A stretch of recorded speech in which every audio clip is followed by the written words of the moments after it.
This question, we have got a curve and we don't know the equation of it, and we need to find the value of the shaded area. Okay, if we zoom in at this and we look at this curve, it is a negative quadratic. We're not going to worry about the fact that it's negative, but we do know that the general equation of a quadratic is y equals ax squared plus bx plus c. Now we're going to need to find a, b, and c, so we're not going to find the actual equation of this curve, and then we're going to need to find this shaded area. So we're also going to have to find where the line crosses. So we're going to have to find this value here and this value, because we're going to need that for the integration to find this area. I'll call this area capital A. Okay, now a few things that we know. We know your curve crosses a y-axis at -6. That's what we're going to start with. So that means when x equals 0, y equals -6. So if you put that into the curve above, that means -6 is equal to a times 0 squared plus b times 0 plus c. So your c is equal to -6. As I always say to my classes, good little mathematician, rewrite your equation with your constant. So as soon as you find your constant, rewrite your equation. So that's what we've got so far. So that's the story so far. Now, the next thing we know is we know it crosses at this value here. So when x equals 1, y equals 0, and also when x equals 6, y equals 0. Let's just do one at a time. So let's just do that. So when x equals 1, y equals 0. So that's 0 is equal to a times 1 squared plus b and -6. I'm just going to bring that 6 across. 6 is equal to a plus b, dot, dot, dot, equation 1. You probably have guessed where we're going now. And also here, so this is the point 6, 0. So that means when, 6, 0, your y equals 0 when x equals 6. So putting x equals 6 into this thing, you're going to have a times 6 squared, which is going to be 36a, and then b times 6, that's just 6b, and then -6. And we'll bring that across. That 6 is equal to 36a plus 6b. And what I'm going to do here is divide this through by 6 to give me 1 is equal to 6a plus b, dot, dot, dot, equation 2. We have two equations and two unknowns. That was my first equation. You can do this in your calculator using a simultaneous equations method function on the calculator. I haven't got my calculator on me at the minute, so I'm just going to do this like this. I'm going to just do equation 2 minus equation 1. That's going to give me -5 is equal to 5a. A little bit of working out, a is equal to -1. Sub that back into equation 1, and 6 is equal to -1 plus b. A little bit of working out, your b is equal to 7. And again, good mathematician, that means we'll rewrite our equation. Our curve then is y is equal to -x squared plus 7x and then -6. So that's my curve. We're halfway there. Okay, so you've got your equation of your curve. Let's look back at this now. See if I can remember this. What have I just said my curve was? Y is equal to -x squared plus 7x minus 6. Let me just check that, sorry.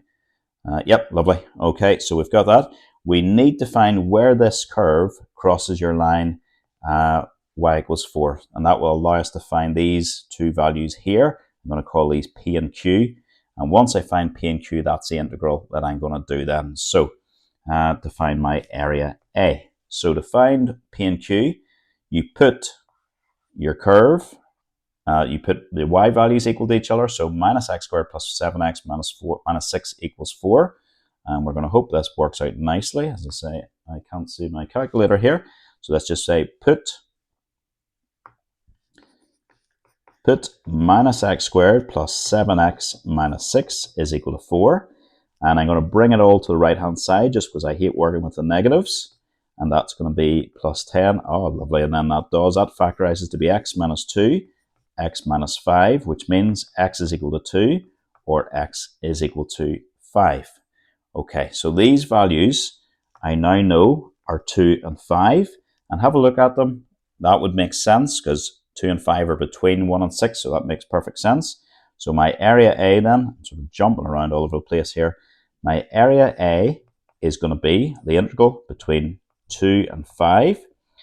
The curve is on the top and the straight line is on the bottom. So put the curve first.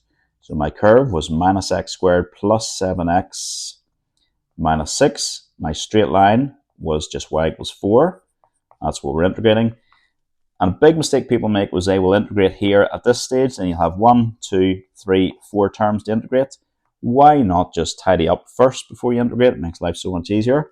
So that's going to be 2 and 5, 2 and 5, and minus x squared plus 7x minus 10. And then integrate. Integration, remember, raise the power by 1 and divide by the new power.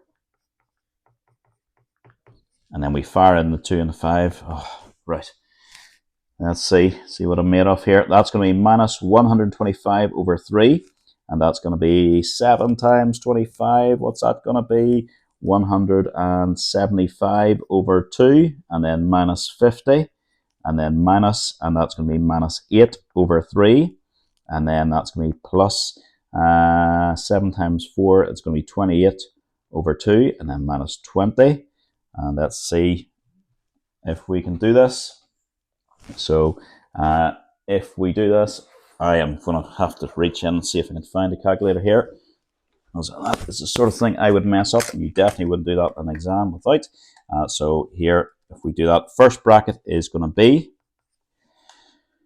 minus 125 over 3, and then plus 175 over 2, and then minus 50. So my first bracket worked out to be minus 25 over 6. Check all my working out. And then next one is minus 8 over 3, and then plus 28 over 2, which is just 14, and minus 20. And that is minus 26 over 3. And to do those, so again, that's just minus 25 over 6, and then that's going to be minus is going to be plus 26 over 3, and that works out to be 9 over 2, which of course is 4.5. Hopefully that is the right answer, and that's going to be units squared, and that's it. So tough enough wee question. Hopefully that makes some sense.